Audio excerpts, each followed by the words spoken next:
I'm building a VR6 mid-engine Peugeot 205. But why? I always wanted to build. Not just follow the instruction, but to build something of my own. I've built dozens of vehicles with Lego and in sandbox games. But from a young age I always wanted to build something real. And then I found this. This car has been hidden for more than 12 years under a tarp in a small village. And from the first time I heard about it, I knew that was the right car for me. This Peugeot 205 was in the worst possible condition. The engine was from a different model. So was the suspension. The steering didn't work. The brakes weren't even on the car. And nearly every nut and bolt was loose. The car was incomplete, dirty, and rusty in some places. But for me, it was more than just a wreck. It was my childhood dream coming true. If you're chasing pure driving experience, a lightweight mid-engine rear-wheel drive car is probably exactly what you're looking for. But now, imagine this inside of a small 80s hatchback. Sounds insane, right? But that's exactly what I'm going to build. This type of car is a class of its own. It's something outside, something that doesn't fit. And it's something that goes beyond a typical first project car.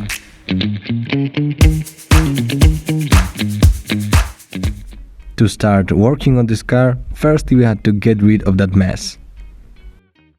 All that was done, the next step was to remove the engine that wasn't supposed to be here in the first place.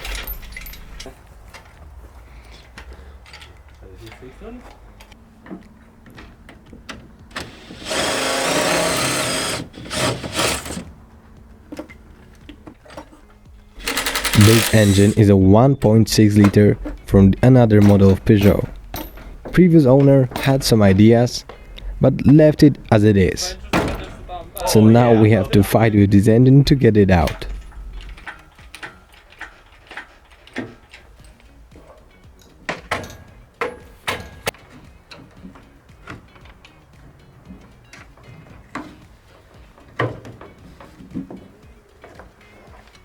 Bardzo możliwe. Kurwa, nie miałem śruba od pasa.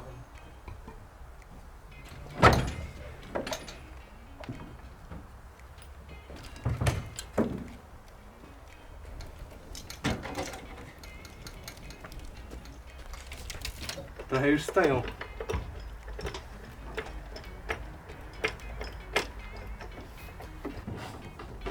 He also have swapped the suspension from that other Peugeot. And as you see, in this body it doesn't fit as well as it should.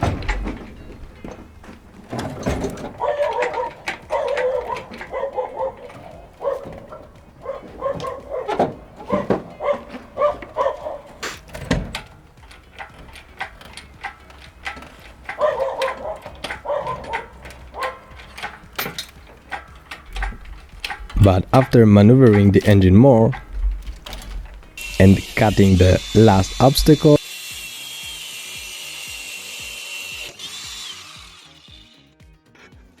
Nice. Ładna rybka, nie? we finally got the engine out. So then the car was ready for some major work.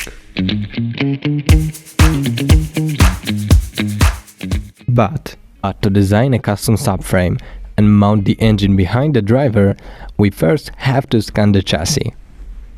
And that's why I've spent cold autumn evenings with my dad's PC and a borrowed scanner, carefully scanning every important bit.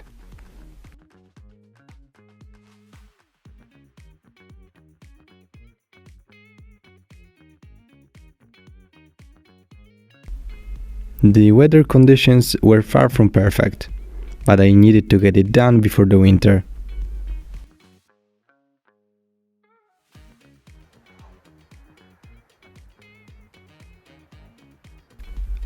And after a few hours of work, we have a pretty usable scan of the body.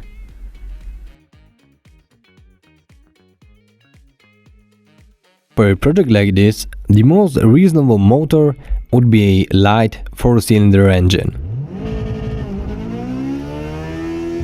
But we're not going to do that. Since the beginning, for this project, I've always saw one candidate, and it was VR6. We managed to find a donor car.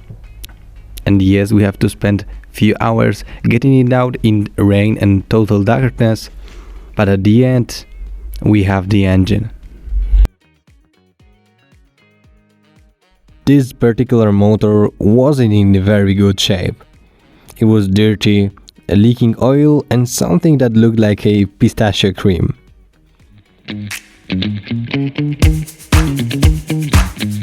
Nevertheless, the next reasonable step was to scan the engine. From the start, I knew that this engine will be a little too big. It will cause trouble designing the suspension and also just fitting the engine inside the car. But with the engine scanned, we can try to get around that. Also, in the donor car, it came with an automatic transmission, so I had to swap it out. It still holds on 2 bolts and doesn't have a clutch, but for now that will be enough. And you might be wondering, why did I even choose this engine? Yes, it's heavy, it's too big, it will cause a ton of trouble. But I believe that if I want to give this car a character, it really needs to be very responsive. It needs to have a lot of torque ready under a gas pedal. And this engine gives us exactly what we need.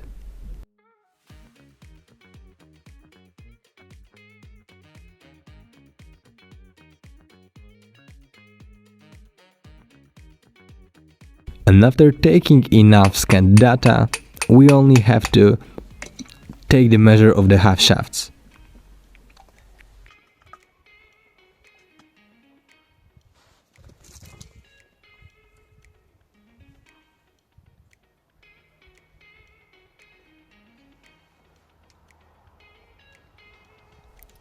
So that's how we get the car ready and the all components and information that we need to get started.